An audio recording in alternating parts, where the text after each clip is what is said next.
Hormuz strait खुलते ही पूरी दुनिया ने राहत की सांस ली है, क्योंकि कुछ दिनों पहले तक हालात ऐसे थे जैसे कभी भी तेल और गैस की सप्लाई ऑफलाइन हो सकती थी। बढ़े तनाव के चलते ईरान ने स्ट्रेट ऑफ हॉर्मुज को बंद कर दिया था। करीब 41 जहाज भारत की ओर बढ़ रहे हैं। मेट्रो हेडलाइंस, आपकी बात सबके साथ, देखना तो बनता है। नमस्कार, मैं हूं हरिम गुप्ता और आप देख रहे हैं मेट्रो हेडलाइन।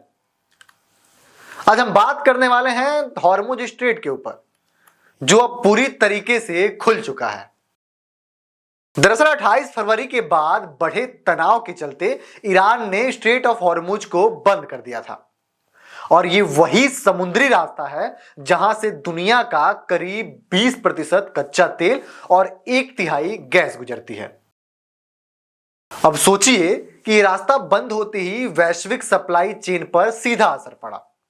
तेल की कीमत बढ़ने लगी, शिपिंग महंगी हो गई और कई देशों के लिए ऊर्जा संकट की आशंका पैदा हो गई। मतलब कि दुनिया की इकोनॉमी जैसे लोडिंग पर अटक गई हो। लेकिन भैया, अब तस्वीर तेजी से बदल रही है। हॉर्मुज स्ट्रेट के खुलते ही भारत के लिए बड़ी राहत की खबर सामने आई है। करीब 41 जहाज भारत की ओर बढ़ रहे हैं, जिनमें जरूरी ऊर्जा और कृषि से जुड़ा सामान भरा हुआ है। अगर विस्तार से देखें तो करीब 10 जहाज कच्चा तेल लेकर आ रहे हैं, 4 जहाज एलपीजी और 3 जहाज एलएनजी लेकर आगे बढ़ रहे हैं।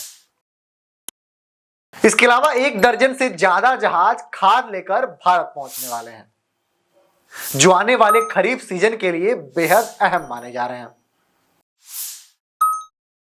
अब जरा आप बताइए कि तेल और गैस तो समझ में आता है, लेकिन ये खाद इतनी महत्वपूर्ण क्यों है?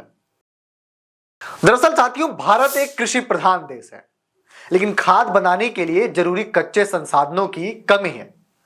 डीएपी और पोटाश जैसे उर्वरकों के लिए जरूरी खनिज भारत में पर्याप्त मात्रा में उपलब्ध नहीं है। इसी वजह से इन तमाम खनिजों को हम विदेशों से आयात करते हैं। वहीं दूसरी तरफ यूरिया का उत्पादन भारत में तो होता है, लेकिन इसके लिए जरूरी प्राकृतिक गैस का एक बड़ा हिस्सा भी आयात किया जाता है। यानी ये कहें कि हमारी खेती भी कहीं ना कहीं ग्लोबल सप्लाई पर डिपेंड है। इसी वजह से इस बार जो खाद लेकर आ रहे जहाज हैं, वे सिर्फ कार्गो नहीं बल्कि किसानों के लिए भी बड़ी राहत का संकेत है। क्योंकि अगर इन जहाजों में देरी होती तो खरीफ सीजन पर असर पड़ सकता था, जिससे उत्पादन घटता और महंगाई बढ़ने की आशंका रहती। अगर अभी के हालातों की बात करें तो तेल की कीमतों पर इसका भारी असर पड़ा है। ब्रेंट क्रूड ऑयल की कीमत में तेजी से गिरावट दर्ज की गई है। करीब 9% की गिरावट के साथ ये $90 के आसपास पहुंच गया है।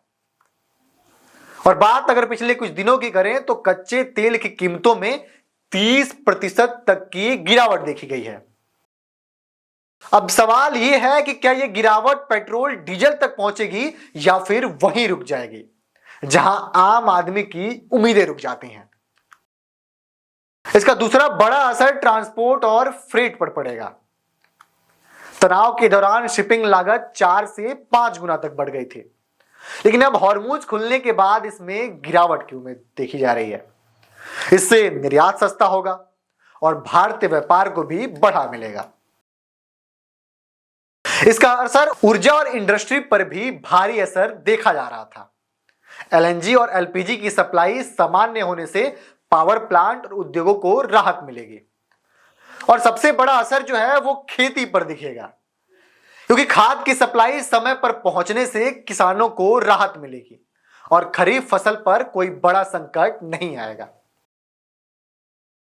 फिलहाल की बात करें तो इन जहाजों को भारत पहुंचने में 4 से 6 दिन का समय लग सकता है, और अधिकारियों का मानना है कि जल्द ही सप्लाई पूरी तरह से सामान्य हो जाएगी। कुल मिलाकर बात करें तो जो हालात कुछ दिन पहले संकट की तरफ दिख रहे थे, अब वे धीरे धीरे सामान्य होते नजर आ रहे हैं। हॉर्मुज स्ट्रेट का खुलना सिर्फ एक समुद्री रास्ते का खुलना नहीं, बल्कि पूरी वैश्विक अर्थव्यवस्था के लिए राहत का संकेत है। आगे क्या होगा ये अभी कहना मुश्किल है, लेकिन तब तक ये सोचकर राहत की सांस तो ली जा सकती है या फिर अगले टेंशन के लिए तैयार रहा जाए। इस पर आप क्या सोचते हैं? कमेंट बॉक्स में अपनी राय जरूर दीजिएगा। अगर आपको हमारे वीडियो पसंद आया हो तो चैनल को सब्सक्राइब कीजिए, वीडियो को लाइक कीजिए और अपने साथियों के साथ शेयर कीजिए। तब तक दीजिए हमें इजाजत। नमस्कार। मेट्रो हेडलाइंस, आपकी बात सबके साथ, देखना तो बनता है।